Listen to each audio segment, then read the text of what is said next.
1일 합격 노트 보도록 하겠습니다. 부동산 거래 신고 등에 관한 법률이 어렵습니다. 대부분 다 어려워하십니다. 60일, 옛날에는 60일 이내에 신고했는데 지금은 30일 이내, 계약일로부터 30일이죠. 잔금일로부터 30일이 아니고 계약일로부터 30일 이내에 신고해야 되고요.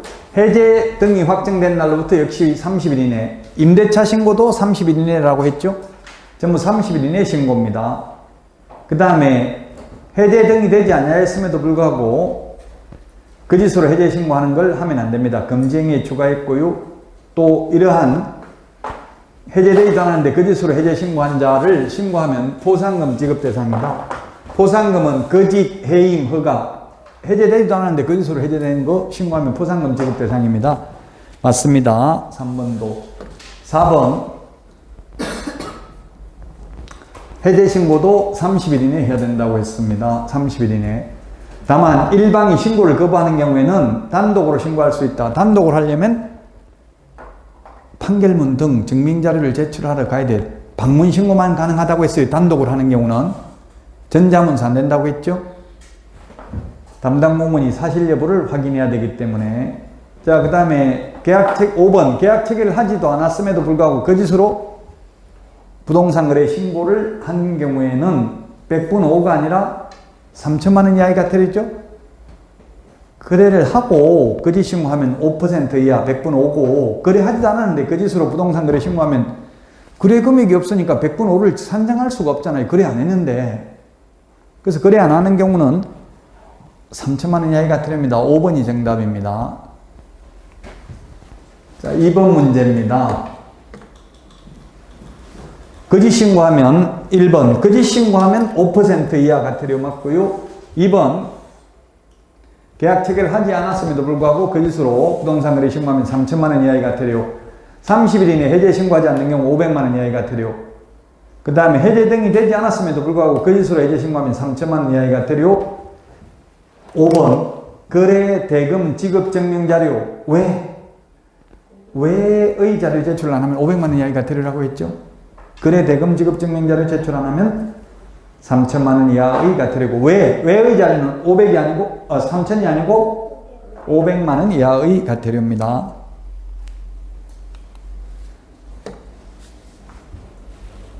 자, 3번입니다. 틀린 것인데, 계약 이외의 원인에 신축, 정축, 개축, 재축도 포함됐습니다. 6월 이내에 신고해야 되고 안 하면 100만 원 이하가 드리고요. 네, 100만 원 이하가 드리고. 3번, 계약 체결하지 않았음에도 불구하고 거짓으로 신고하면 3천만 원 이하가 드리고, 해제 등이 되지 않았음에도 불구하고 거짓으로 해제 신고하면 3천만 원 이하가 드리고. 5번, 투기과열지구 또는 조정대상지역이 아닌 비규제지역은 6억 초과가 아니라 6억 이상. 6억 이상. 규제지역인 경우에는 금액과 상관없이, 규제지역에서는 즉 조정대상지역이나 투기과열지구는 금액과 상관없이 자금조달계획 제출해야 되고요. 법인인 경우에는 지역과 금액과 상관없이 자금조달계획 제출해야 된다고 했죠. 그 자금조달계획에 관한 증빙자료는 투기과열지구인 경우에만 제출하면 됩니다. 5번이 답입니다. 4번은 자진신고에도 면제 감경 대상에 해당하는 것은, 해당되지 않는 거 6개 우리 프린트 47번에 있잖아요. 해당하는 건데, 1번, 계약 체결하지 아니하였음에도 불구하고 거짓으로 부동산 거래 신고한 경우 3천만 원 이하의 가태료는 다 자진신고에도 면제 감경 대상이 아닙니다. 해제 등이 되지 않았음에도 불구하고 거짓으로 해제 신고한 경우 3천만 원 이하의 가태료고요. 3번이 답입니다. 외국인이 신축, 정축, 개축, 재축, 즉 계약 이외의 원인으로 6개월 이내에 신고 안 하면 100만 원 이하가 되는데, 요거는 자진 신고하면 면제 감경 대상이 된다. 답 3번이고요.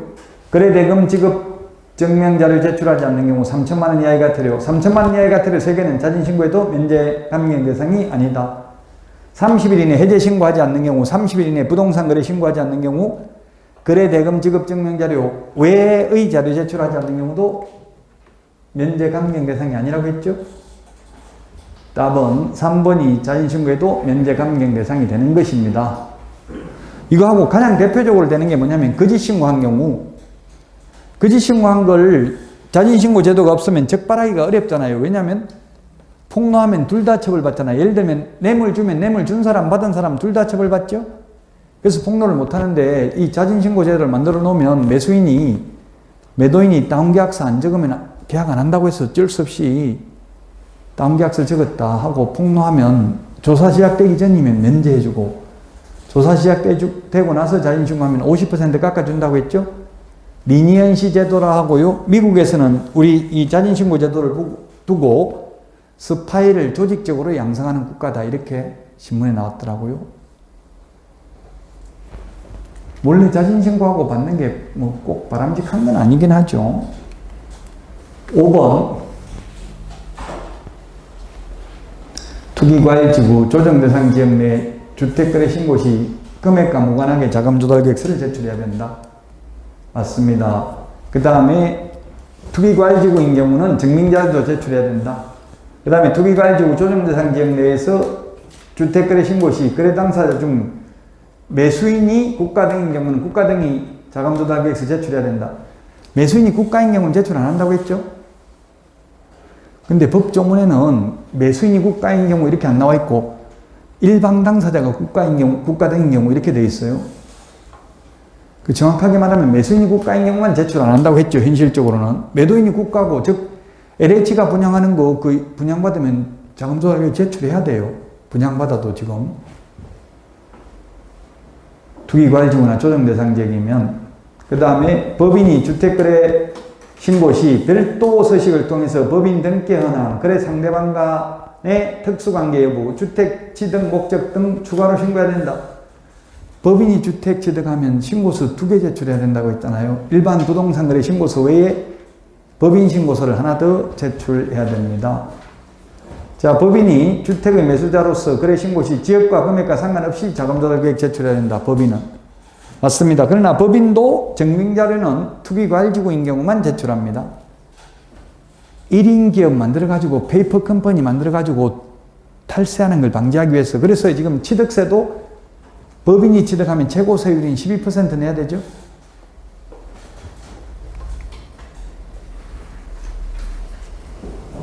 자금조달계획에서 틀린 거, 이거 2022년 2월 28일 날 신설된 내용이라고 했죠.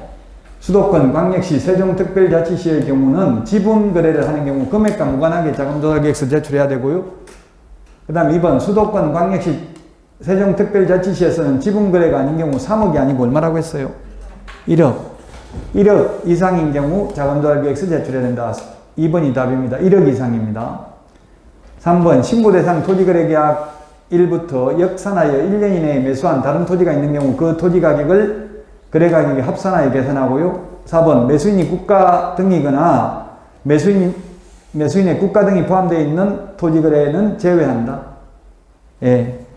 매수인이 뭐 국가 등이면 국가는 자기 개인 돈 가지고 사는 게 아니라 예산이 있어야 사는 거니까 속이진 않는다고 본 겁니다. 5번 수도권 광역시 세종특별자치시 외의 경우 6억 이상 토지를 취득하는 경우만 자금조달계획 제출합니다. 지분거래도 마찬가지입니다.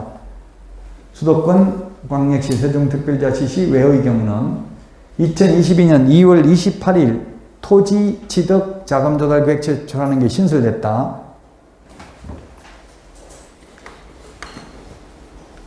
임대차 신고에 대해서 틀린 것입니다. 대통령령으로 정하는 금액 초과하는 경우 6천만원, 월차임 30만원 초과하는 경우 계약일로부터 30일 이내에 신고해야 됩니다.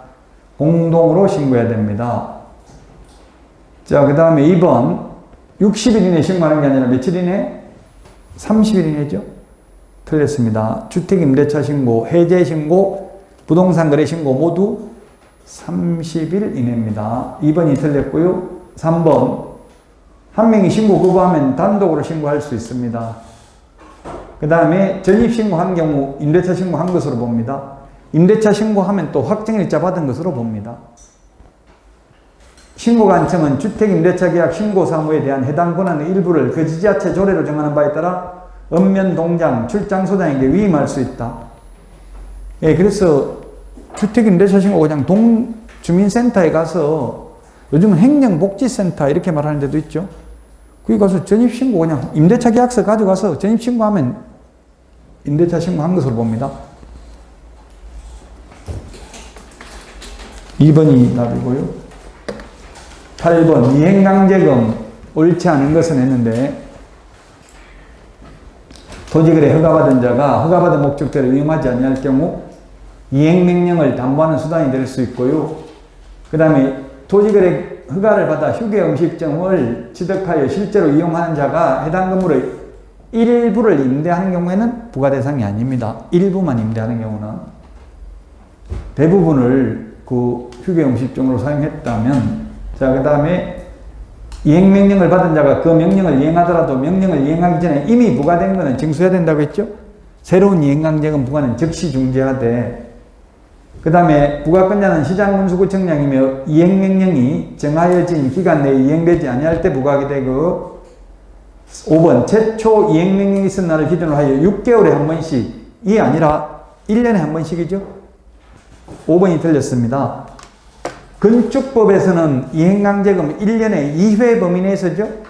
장사 등에 관한 법률도 1년에 2회 범위 내에서 부과합니다. 이행강제금을. 그런데 농지법, 부동산 거래 신고 등에 관한 법률은 1년에 한 번씩, 부동산 실권리자 명의 등기에 관한 법률은 1차 이행강제금 10%, 또 1년 지나면 2차 이행강제금 20% 부과하고 끝입니다. 이행강제금 제도가 있는 법이 5개 법이니까 장사 등에 관한 법률은 아직 시험에 안 나왔으니까 4개 법률 비교해야 된다고. 건축법, 농지법, 부동산 거래 신고 등에 관한 법률, 부동산 실권리자 명의 등기에 관한 법률, 장사 등에 관한 법률 5개 법률에 이행강제금 제도가 있습니다. 이행할 때까지 계속 반복 부과 징수합니다. 8번에 5번이고요. 9번은 신고 포상금 대상이 아닌 것은 답 3번이네요. 신고 포상금 거짓 해임 허가.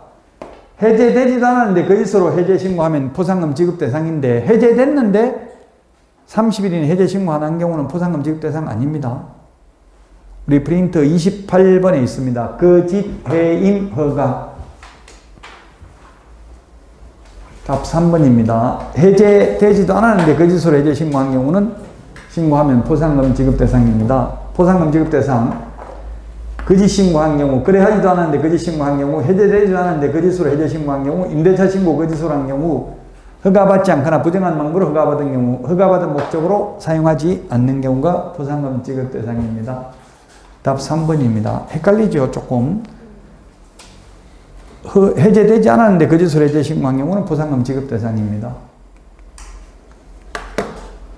이게 2022년 2월 28일 날 바뀌었다고요? 허가를 요하지 아니하는 면적 기준으로 옳은 것은 했는데, 국토부 장관이 10%에서 300% 범위 내에서 따로 정하여 공고할 수 있는데 그건 배제했다고요? 고려하지 않았다고요? 주거가 얼마라고 했어요? 주거 60, 상업 150, 공업 150, 녹지 200, 미지정 60. 옳은 거니까 답 4번이죠. 우리 프린터 32번에 있습니다. 32번. 따라서 4번입니다. 이 금액, 이 면적 이하는 허가 안 받고 이 금액을 초과하는 경우 허가 받아야 되죠? 이하는 허가 안 받고 초과하는 경우 허가 받아야 됩니다. 수고 많으셨습니다. 다음 주에 찾아뵙도록 하겠습니다.